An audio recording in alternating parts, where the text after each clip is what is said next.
Hola, mi nombre es Fabricio Mejía Madrid y esta es mi colaboración semanal para Sin embargo, que se llama El buen salvaje y el mal caníbal.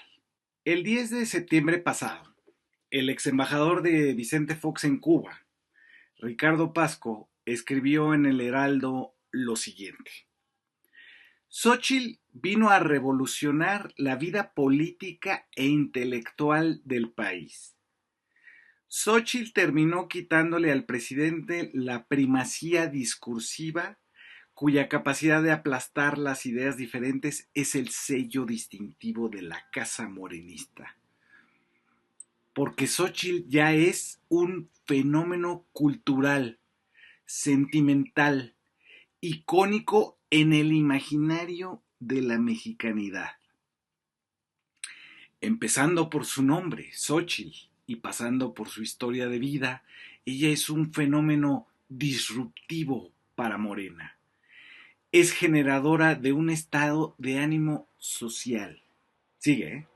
Xóchitl sabe esto y está en plena elaboración de los planes para salvar a México de ser estrangulado como país por la perversión de este hombre que sueña con ser un objeto mítico en la historiografía mexicana. Pero la fantasía futurista del presidente se equivoca en una cosa central. Todas las grandes figuras históricas son reconocidas por lo que hicieron cuando unificaron a la nación alrededor suyo. AMLO se ha dedicado a dividir a la nación, no sabe unir. Su propio movimiento está dividido. No es un gran líder histórico, es un peón de momento, una figura que morirá en la pira ardiente del repudio por haber pensado solo en él y no en todos. Xóchitl construye, no destruye. Los grandes líderes son constructores de naciones y consensos. Para eso no necesitan dejar elefantes blancos en su camino. La convocatoria de Xóchitl tiene validez para lo urbano y lo rural, para todas las clases sociales, todas las regiones del país. Ella es el antídoto al sectarismo y la polarización. Sigue. Xóchitl, con ese gran nombre, genera un nuevo estado de ánimo social y conquista a un país cansado de los falsos redentores. Su nombre reúne auténticamente la esencia de México, lo antiguo, lo ancestral, fusionado naturalmente con lo moderno, con el mundo. Héctor Aguilar Camín escribió el 10 de julio en algo llamado Expreso 17. Lo inesperado del momento mexicano es la irrupción de Xóchitl Gálvez. Se debe a muchos factores, pero uno central es que agrietó la fortaleza mayor de López Obrador, que es su discurso. Xóchitl tiene un discurso alternativo, un habla que conecta con la gente y que tiene sobre el discurso del presidente las ventajas de la frescura, la fluidez y el humor. No es un discurso construido por comunicadores o estrategas de campaña. Es un discurso que nace de la persona misma de Xóchitl. El mensaje es uno con la mensajera. El discurso de Xóchitl brota de ella con naturalidad, como el de López Obrador, pero su emisión es aire fresco en el ambiente duro, polarizado y rijoso del habla del presidente. Nadie había podido tocar el mando narrativo de López Obrador, ni sus rivales ni la realidad. Sacó al presidente de la zona de confort donde sus dicterios eran la última palabra. Ganó lo que buscaba, el derecho de replicarle a López Obrador, directo a él, sin intermediarios. Y sus réplicas tienen la virtud de ser más rápidas, elocuentes y punzantes que los envíos descompuestos de su interlocutor. El presidente la subió al ring y la hizo crecer. Lo que vemos cada vez que se enfrentan en ese ring es que Xóchitl punza y baila como Mohamed Ali y el presidente gruñe y tropieza como Sonny Liston. Finalmente, Enrique Krause escribió el 3 de septiembre en Reforma: Xóchitl Gálvez no cree encarnar al pueblo, es parte natural de ese pueblo. Ahí reside su carisma. Mujer ante todo y de origen modesto, indígena y mestiza, sojuzgada, liberada por sí misma, estudiante, ingeniera, empresaria, funcionaria pública. Su biografía es una metáfora del mexicano que busca una vida mejor. Nada más, pero nada menos. Alegre, valiente, firme, no se doblegará. Hoy la esperanza ha cambiado de manos, está de nuestro lado y no la vamos a soltar hasta lograr el sueño mexicano, dijo Xóchitl en su discurso del 1 de septiembre.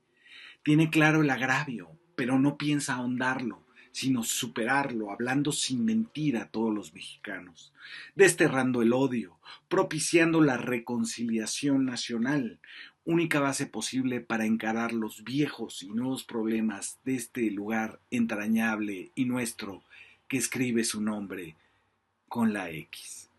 Les pido una disculpa por haberlos sometido a escuchar estas loas, ensalzamientos y hasta piropos acaramelados de los propagandistas de Xóchitl Gálvez en los medios.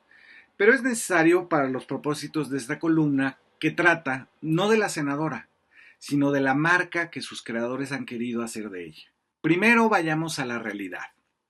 Xóchitl Gálvez es desconocida para la mitad de los electores. Según la encuesta domiciliaria de Encol, levantada en la primera semana de septiembre, que es Encol, la encuestadora de W Radio y el diario español El País, no la podemos acusar de izquierdista.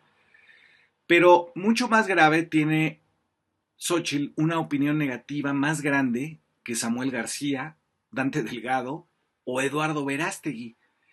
32% piensan mal o muy mal de ella. Solo el 28% votaría por ella. Así las cosas, nos podemos deshacer de los galanteos del ex embajador de Fox en Cuba, porque no hay forma de sustentar que, como él decreta, la señora sea un fenómeno sentimental en el imaginario de la mexicanidad. Porque cuando uno oye la palabra México, no piensa en mole, ni en Zapata, ni en los mariachis, ni en el calendario azteca, sino en Xóchitl Gálvez. Ha de ser. Aguilar Camín, por su parte, tampoco podría sustentar su hiperbólico enamoramiento boxístico con la senadora, porque no solo no ha respondido con transparencia a las acusaciones de haber usado su único cargo de elección popular para enriquecerse con contratos extorsionados, sino que ha dicho que son asuntos privados. Es decir, en términos de Aguilar Camín, es alguien que no se ha subido ni al ring. Es más, no está ni en el estacionamiento de la arena. Lo de Krause es, como siempre, un desvarío. ¿Cómo cree que la señora Gálvez reconcilia si ha insistido en su discurso de odio geográfico contra el sureste, al que sigue sosteniendo como nido de haraganes? ¿Cómo será esa reconciliación que le dice huevones a los beneficiarios de programas sociales? Siguiendo con esto, el ex embajador de Come si te vas cree que la historia se hace a base de reconciliación y no de enfrentamientos de valores irreductibles. Así debe creer que Hidalgo, Juárez, Zapata, Madero, Villa, Lázaro Cárdenas iban por la vida amistando con los españoles, los conservadores imperialistas, los porfiristas, las compañías petroleras extranjeras. Según él, todos los momentos decisivos de nuestra historia serían producto de contentar a todos, avenirlos y exhortarlos a que congeniaran más unos con otros. Pero esto me da la clave para esta columna.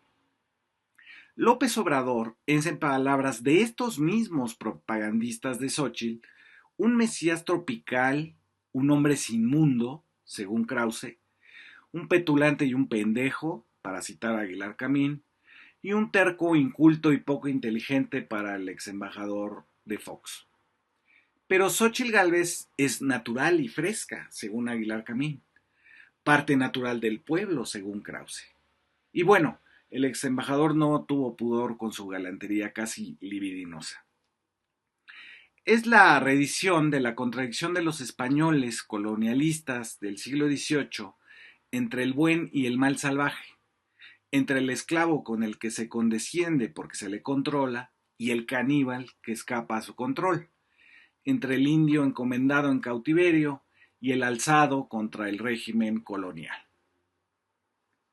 En un reciente libro publicado por la editorial Chamuco, Ternuritas, el linchamiento lingüístico contra AMLO, el filósofo David Buck Geller hace una disección del lenguaje que se ha utilizado no contra Andrés Manuel, sino contra la posibilidad de que los millones que representa, los antes excluidos de la vida pública, los plebeyos, tengan un lenguaje propio. Se les despoja primero, según Bach, de cualquier racionalidad, capacidad de pensar o de abstracción. Así cita a Jorge G. Castañeda, que escribió el 19 de noviembre de 2019. Tenemos un gobierno ajeno a la racionalidad, a los pactos, a la evidencia y a la técnica. El lema implícito de su gobierno es nada menos que muera la inteligencia, viva la muerte, que era el lema de los franquistas en España durante la dictadura. Aguilar Camín, el 1 de junio de 2022, disertó: en nada ha sido tan efectivo, Andrés Manuel, como en desbaratar lo que heredó, pensando que iba a suplirlo con una transformación histórica, hija confusa epopeya por venir, construida en su cabeza como un bloque de hormigón armado con los clichés de los libros de texto gratuitos de su escuela primaria. Ahí va el clasismo, ¿no? En un texto escrito para arriba, La política del escupitajo, Jesús Silva Herzog Márquez escribe en Reforma 14 de marzo de 2022, sobre AMLO también. Su universo gramatical consiste en 15 frases. Como dice David Bach, y suscribo, el intento es decir que los millones de mexicanos deberían de ser ciudadanos sin lenguaje, es decir, súbditos, con los que no se debe dialogar ni escucharlos porque carecen del lenguaje del pensamiento abstracto y por lo tanto de la posibilidad de debatir los asuntos públicos. Es un pueblo que para empezar no existe, porque los catedráticos que sí saben los nombrarían como ciudadanos. Pero después, ese pueblo que respaldan 8 de cada 10 mexicanos, según la más reciente encuesta del Centro Pew de Washington, no tiene el instrumental para saber lo que es gobernanza, pluralismo, sociedad civil o contrapesos. No saben de teoría política y por lo tanto su lenguaje carece de legitimidad. Pero a la idea de que todos deberíamos de quedarnos callados y obedecer a Aguilar Camín, Krause y Castañeda, se le añaden otros despropósitos. Como habla cada mañana, lo acusan de incontinencia verbal. El 8 de agosto de 2022, la conductora Tere Vale dijo en el programa de Ricardo Rocha: un día, a lo mejor dentro de muchos años, se encuentra fosilizado el cadáver de López Obrador, veto a saber, y dicen, el único hombre que tenía la próstata en el cerebro. Caray, ¿cómo no nos dimos cuenta? Pero a lo que apunta Bach revela la intención de crear asco, repugnancia contra algo infeccioso. Nada más claro que el texto de un reportero de Mexicanos contra la Corrupción de Claudio X González, Salvador Camarena, que se atrevió a publicar esto el 25 de junio de 2021 en El Financiero. Hay que limpiar el lenguaje, quitar lo que quieren agregarle a fin de dividir. Llevamos 3 años de descuido, meses y meses de permitir el intento de imponer palabras y oraciones que reducen los universos antes que ampliar las posibilidades de explicarnos y entendernos. Con la práctica adquirida en la pandemia, cuidemos la boca y limpiemos el lenguaje. No nos vayan a contagiar. Perdidos en la repugnancia del contagio a lo popular, que necesariamente es tosco, analfabeta, iletrado, sucio, vulgar, de 15 frases, Denise Dresser, el 28 de junio de 2021, acierta al menos en definir sus propias emociones con respecto no al presidente, sino a los millones que lo aprobamos.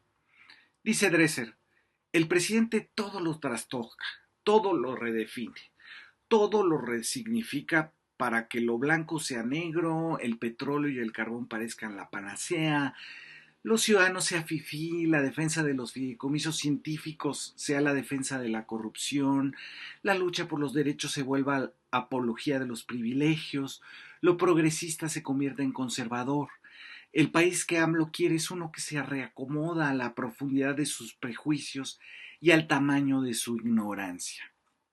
Esa redefinición de lo que fue el régimen del PRIAN con su transición a la democracia, su IFE-INE o el IFAI, es lo que ya no entienden los analistas como Dresser y vierten sus entrañas para compartirnos su desdicha intelectual. Silva Herzog, desde el 28 de noviembre de 2018, ya tenía su análisis de un gobierno que todavía ni siquiera empezaba. Escribió: su proyecto no termina de perfilarse, pero lo que tiene ya forma plena es la épica de los símbolos. Por lo pronto, la hazaña histórica a la que convoca es más que cambio, representación del cambio. Romper con las efigies, abandonar los ceremoniales, dejar atrás recintos y vehículos, destrozar emblemas, contar de otro modo nuestros cuentos, cultivar el conflicto y señalar al enemigo, darle nombre al presente. La residencia presidencial se convertirá en un museo, desaparecerán las guardias presidenciales, se venderá el avión oficial. Seremos testigos de una obsesiva ostentación de sencillez. Tendremos como presidente a un franciscano que hace streaming de su modestia. Ahí está el acento del López Obradorismo y visto de cerca no parece una estrategia absurda. ¿No se engolosina la política contemporánea con la gestualidad? ¿No hemos sustituido el cambio por la representación del cambio? En la era de las restricciones aparece la tentación de desplazar el poder al territorio de los símbolos y escapar así de la impotencia política, cambiarle el nombre a las cosas, mudar huesos, abandonar palacios, tirar estatuas, rebautizar calles y parques, esculpir, de otro modo, el cuerpo de nosotros. Pero ante no legitimar lo que dice la mayoría, insultarla, llamarla ignorante, supersticiosa, el libro de Bach, por cierto, tiene un capítulo sobre la pandemia y el amuleto de AMLO que no se pueden perder, con la que no se puede dialogar porque repite 15 frases que no entiende, llegamos a la cúspide de la oposición. El Vaz Carnal, que nos llegó el 23 de mayo de 2021, gracias al periódico Reforma y a un columnista que saltó a la celebridad, lamentablemente vacía, Eduardo Cachia. Ese carnal fue un intento de manual para que los empresarios pudieran comunicarse con los que inevitablemente iban a votar por Morena en la elección intermedia de 2021. Fue un esfuerzo monumental de tratar de copiar el lenguaje del obradorismo, pero fracasó cuando se empezó a aparecer a un diálogo entre Pedro Infante y la Tucita en Nosotros los Pobres, sobre todo cuando recuperó el derecho al pecho la flecha. Así llegamos a Xóchitl Gálvez y al uso de la grosería para hablar en boca de Marco Cortés y Alito Moreno del PRIAN. Ya ven que ahora se la pasan diciendo groserías, que no chingue Samuel García. No hay mucho que hacer con ese lenguaje impostado de naturalidad, sobre todo ahora que Xóchitl lee todo, hasta las groserías de unas tarjetitas que le escriben. Ella es la salvaje controlada por la élite. Andrés Manuel siempre será su caníbal. Así, el buen y el mal salvaje del siglo XVIII regresan, pero como dice el clásico, solo en forma de farsa. Muchas gracias por escucharme.